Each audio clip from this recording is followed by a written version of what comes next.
Hello friends, welcome back to my YouTube channel Keerthi's vlogs. ఇవాల్టి వీడియోలో చాలా టేస్టీగా క్విక్గా చేసుకునే క్యాబేజీ పొడికూర రెసిపీని షేర్ చేస్తున్నాను. ఎక్కువ ఇంగ్రీడియంట్స్ యూజ్ చేయకుండా చాలా ఈజీగా ప్రిపేర్ చేసుకోవచ్చు. వీడియో స్టార్ట్ చేసే ముందు ఒక చిన్న రిక్వెస్ట్ అండి. మీరు నా ఛానల్ని ఫస్ట్ టైం చూస్తున్నట్లయితే నా ఛానల్ని సబ్స్క్రైబ్ చేసుకొని వీడియోకి ఒక లైక్ ఇవ్వండి. ఇప్పుడైతే ప్రాసెస్ ఎలాగో చూద్దాం.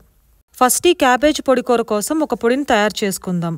దీనికోసం ఒక కడాయిని తీసుకొని కడాయి కొద్దిగా వేడయ్యాక అందులో 7-8 ఎండుమిరపకాయలను యాడ్ చేయాలి. ఇందులోనే 1.5 టేబుల్ స్పూన్స్ పచ్చిశనగపప్పును యాడ్ చేసి కొద్దిసేపు డ్రై రోస్ట్ చేసుకోవాలి.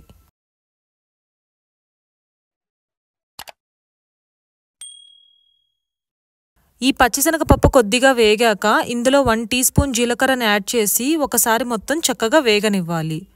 ఫైనల్గా 1 టేబుల్ స్పూన్ ఎండు కొబ్బరిని కూడా యాడ్ చేసి ఒకసారి మొత్తం చక్కగా వేగాక ఒక బౌల్లోకి తీసుకొని చల్లారేదాకా పక్కన పెట్టుకోవాలి. ఈ పచ్చిశనగపప్పు ఎండుమిరపకాయల కాంబినేషన్ అనేది ఈ కర్రీకి మంచి టేస్ట్ని ఇస్తుంది. ఈ ఎండుమిరపకాయలు, పచ్చిశనగపప్పు, ఎండు కొబ్బరి చల్లారాక వీటిని ఒక మిక్సీ జార్లోకి తీసుకొని కొద్దిగా పలుకుండేలాగా పొడి చేసుకోవాలి. ఇప్పుడు ఈ పొడిని పక్కన పెట్టి కర్రీ కోసం ఒక కడాయిని తీసుకోవాలి. ఇప్పుడు ఇందులో ఒక 2 టేబుల్ స్పూన్ల ఆయిల్ని యాడ్ చేసి ఈ ఆయిల్ కొద్దిగా వేడయ్యాక 1 టీ స్పూన్ జీలకర్ర, 1 టీ స్పూన్ ఆవాలు కూడా యాడ్ చేయాలి.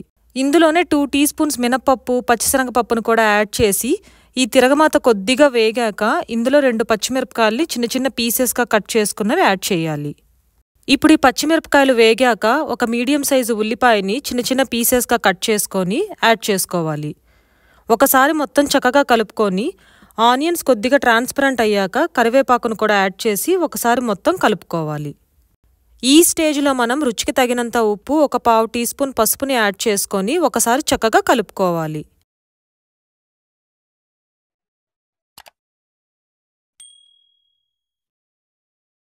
ఇప్పుడు ఇందులో సన్నగా తరిగి పెట్టుకున్న క్యాబేజీని యాడ్ చేయాలి. నేనిక్కడ ఒక 1/2 కేజీ క్యాబేజీని తీసుకుంటున్నాను. ఇలా క్యాబేజీ తరుగు మొత్తాన్ని యాడ్ చేసి మొత్తం ఒకసారి కలిసేలాగా బాగా కలుపుకొని మూత పెట్టి మగ్గనివ్వాలి.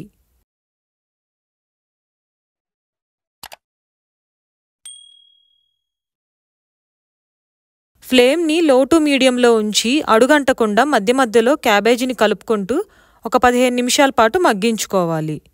నాకు ఈ క్యాబేజీ మొత్తం మగ్గటానికి ఒక 15 నుంచి 20 నిమిషాలు టైం పట్టింది. ఇప్పుడు ఈ స్టేజ్లో టేస్ట్ని చూసి సాల్ట్ ఏమైనా యాడ్ చేయాలంటే ఈ స్టేజ్లో మనం యాడ్ చేసుకోవచ్చు. ఇప్పుడు ఇందులోనే మనం ఆల్రెడీ మిక్సీ చేసి పెట్టుకున్న పొడిని కూడా యాడ్ చేసి చక్కగా మిక్స్ అయ్యేలాగా కలుపుకోవాలి. మొత్తం ఒకసారి కలుపుకున్నాక ఒక 2 మినిట్స్ పాటు లో ఫ్లేమ్లో మూత పెట్టి మగ్గనివ్వాలి.